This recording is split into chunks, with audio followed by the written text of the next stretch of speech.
Welcome back to my channel. I hope all of you are well by the grace of Allah. Today, I would like to discuss about spoken English. এখানে আজকে আমরা কয়টা news লিখছি 1 2 3 4 এই চারটা স্ট্রাকচারে আমাকে আজকে আমরা ইংরেজিটা শেখাবো।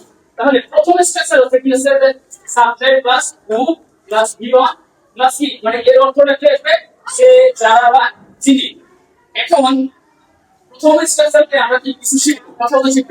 প্রথমে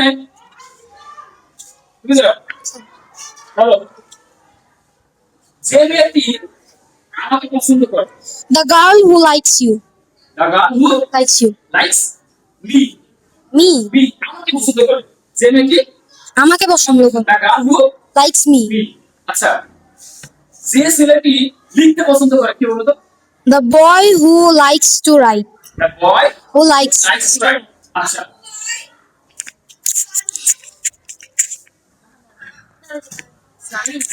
সাবা আসলে তুই বলো যে ব্যক্তি পড়তে পছন্দ করে The girl who likes to reading. the girl Who likes to read. read ওকে তাহলে যে মেয়েটি ঘুমাতে পছন্দ করে The girl who likes to sleep. the girl who likes to Sleep. sleep okay next এখন তুমি বলো যে আমি কম্পিউটার শিখতেছি আমি কম্পিউটার শিখতেছি।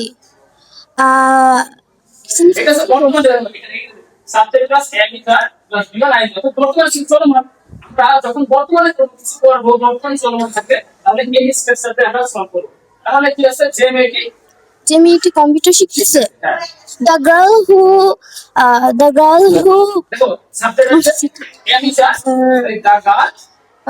the girl is learning learning computer. Computer আচ্ছা এবার বলো তারা ক্রিকেট খেলতেছে তারা ক্রিকেট খেলছে। They আর are playing cricket. They are playing cricket তারা ফুটবল খেলতেছে They are playing football.